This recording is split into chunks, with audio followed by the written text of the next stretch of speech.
It is 1 year since the 2015 general elections, and Nigerians went to the polls in a contest seen as a landmark election in Nigeria's history. As an opposition party, for the first time of stage, a ruling party. And so what impact as the 2015 election has with its interesting dynamics on the nation and its electoral process? That's the focus on the program.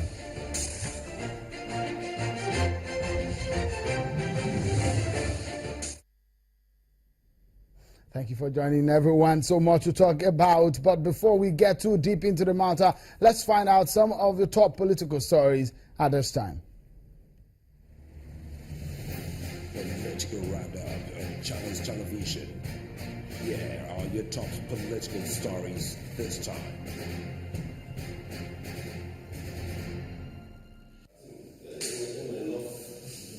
Some politicians in Imo State have become impatient over the Okigwe North rerun elections, which date of conduct was postponed indefinitely by INEC. The Labour Party in Imo State says it is disappointed over the delay by the Independent National Electoral Commission INEC in fixing a new date for the rerun elections.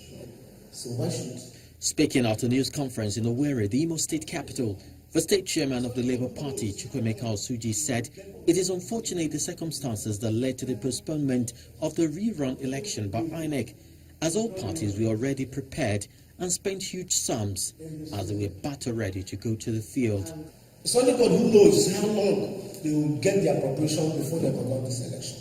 Meanwhile, the candidate of the People's Democratic Party in the election, Senator Athan Achono, said the security operatives in the state should live up to expectations so that when INEC fixes a new date, they can ensure it's free and fair. If the police cannot guarantee security, police cannot protect INEC office in Owerri, how can they protect the voters and the INEC officials that will be deployed to Okigwe zone? As President Muhammadu Buhari prepares for an official trip to the U.S., one of his major critics in the opposition People's Democratic Party, the governor of Ekiti State, Ayodele Fayoshi, has asked the president to reduce his foreign trips. The governor, while speaking to newsmen on the state of the nation in Ado-Ekiti, the capital of Ekiti State, commends the president for apologizing to Nigerians on some failures of his government, but urged the president to do more to better the lots of Nigerians. It is good for a president to sit at home, address this economy.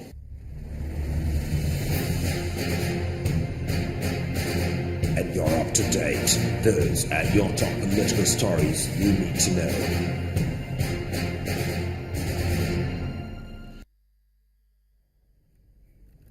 Well, thank you for staying with us. Well, let's bring you some not so interesting or not so good story. The founder and former presidential candidate of the Nigerian Advanced Party, NAP, Dr. Tunji Braithwaite, has died. He was aged 82 years. Dr. Braithwaite is said to have died in Lagos after a brief illness. The lawyer, politician, and human rights activist was at the forefront of the struggle for Nigeria's democracy during the harsh and long years of military regimes. He was also very vocal when Nigeria's electoral umpire, the Independent National Electoral Commission, INEC, cut down on the number of political parties in the country. He had his law training at the Council of Legal Education, London, and was later admitted into Lincoln's Inn, where he became a barrister in 1960. So he's gone. He's been a part of the program as a guest on Politics Today and Sunday Politics several times. Well, he will be missed, of course, by his family.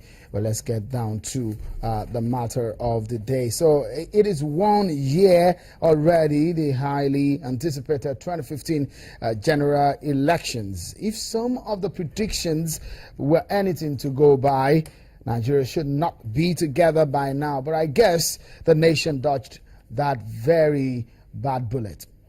For General Buhari, who had run for presidential elections 3 times, and the PDP's Goodluck Jonathan having defeated him once in 2011, it was perhaps her most anticipated contest.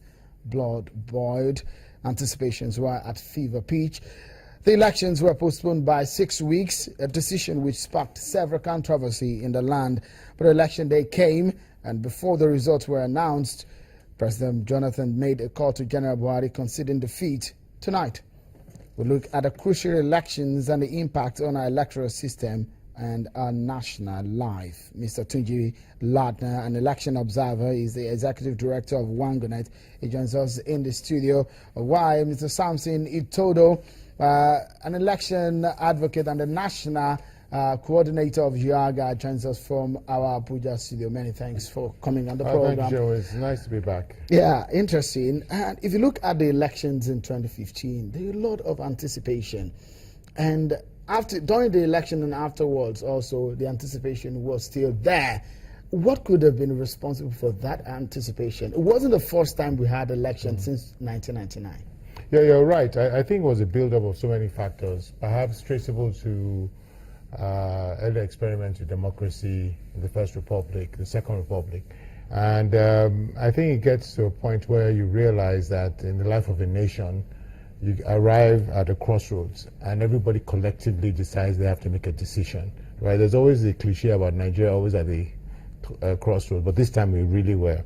And so it was a turning point election, and some might argue a tipping point election. Tipping point because for the first time, through the electoral process, a legitimate electoral process, yes, it had its own challenges, Nigerians were able to make a change at the center of government. So it's a very profound shift in the way politics has been played, and perhaps it also, in a lot of ways, heralds a new awakening for Nigeria and a Nigerian citizenship. But it's much more than that when we consider the actual larger dimension of democracy and governance. So this is the very first vital step, right?